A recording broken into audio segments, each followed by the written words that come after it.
Salamat mga ating mga sport talakers, no? Talagang maganda yung talagang wow, talagang pagiging orange ng ating aligay, talagang ah, tuloy-tuloy lang, no? Well, tama kayo diyan. Pwede na kasi yung All-Star na yan is that's a show for the fans. Okay? Ito yung chance ng mga tagatangkilik ng basketball sa states na mapanood ang kanilang mga iniidolo ng mga basketballista at yung mga nakapag-perform for a particular period of time, okay, na magsama-sama sa tinatawag na All-Star Game. Di ba birang-bira yun na ikaw bibili ka ng isang ticket para manood. Nandun na lahat yung mga, di ba? Yung mga hinahangaan mo. Wow, bisan lang yun, di ba? So sa isang fan na gano'n, wow, parang ano to, dream come to. Para ba pare nung nakaraan dito, nung FIBA, di ba? Talaga kailangan Ah, manood tayo kasi nandito na lahat, nakikita mo na eh, no? mm, Although, pero gano'n pa rin, isa-isa mong kailangan bumili ka ng isang ticket para mapanood mo yung US, mapanood mo yung si yung team ng ano na ni Luka, yung team ni Carl Anthony Towns, may isa-isa pa rin. Pero ganun pa rin yung ano mo no, yung enthusiasm, yung galak and galak sa yung sarili na para oy makikita ko man lang sila baka mamaya nanonood diyan kahit hindi naglalaro nakikita-kita mo, di ba? So ganun yun. Lalo na ngayon sama-sama.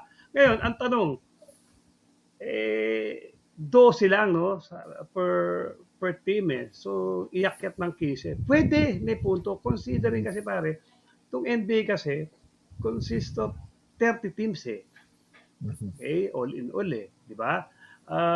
Alam mo na pare, sa PBA nga ilan lang tayo. Oo, Nagsimula yata tayo ng 8 eh, tapos naging 10, oo, ngayon 12 na, no? oo, Oh, oo. yun, kahit 12 lang ang lineup, okay lang kasi limited ng pagpipilian sa 10 Mm, teams, ngayon 12 teams. oo, Eto, 30 teams eh.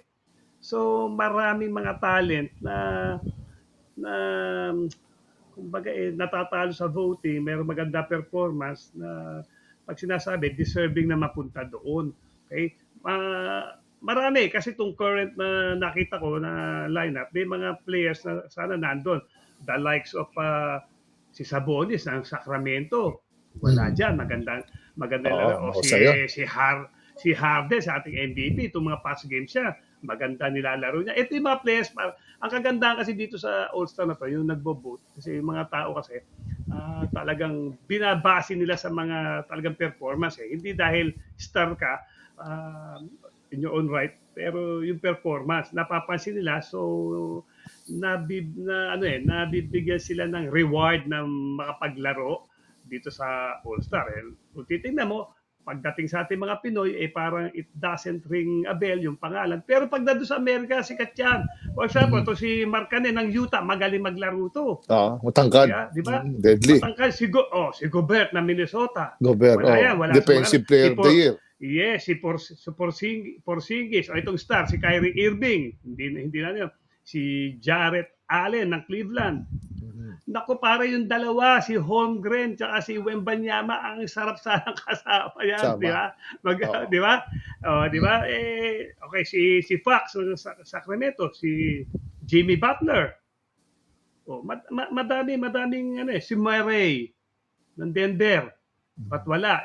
Okay? Si Jalen Williams ng Oklahoma. Kasi minsan, dito sa Pilipinas, nakikita na natin yung mga popular teams to. Pero may mga teams po dito, mga sport katalakers natin na um, maaring hindi popular sa atin, mga Pinoy, pero doon sa Amerika, pantay-pantayan. Binibigyan nila ng equal na pagtingin yung mga yan. Pag alam nilang pang all-star ka, iboboto ka nila.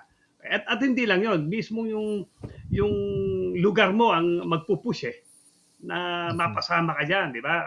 Dahil alam na nila, okay, wala namang ganong politika dito sa NBA na to eh. Okay, so yun yung nakikita ko na mga pwedeng nasa All-Star kasi well may mga na-injured pa nga, kung wala pa yung mga na-injured kailangan nandun din sila, di ba? So ibig sabihin madaming pagkukuhanan.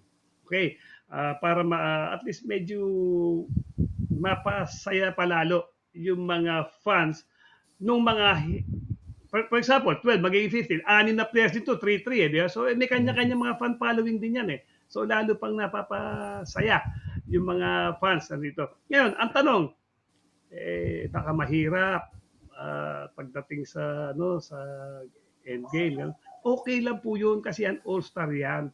Okay, and the coach will see to it na talagang magamit man lahat yan hanggang third quarter, and pagdating ng fourth or even fourth, magamit yung iba, pagdating ng fourth, mga last 8 minutes, di ba? Doon niya makita, doon niya ipapasok, yung pandiinan niya kung sino talaga yung nag-perform for the first 3 quarters.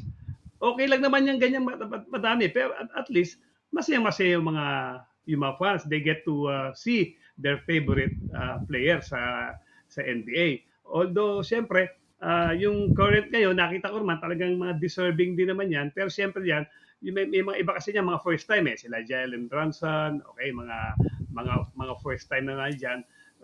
May mga iba rin kasi na sana nandoon. Okay, so tama ako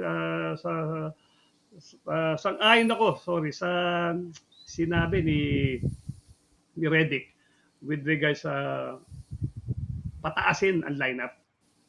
Kasi nga, 30 teams naman yung pagkukuhanan. Okay?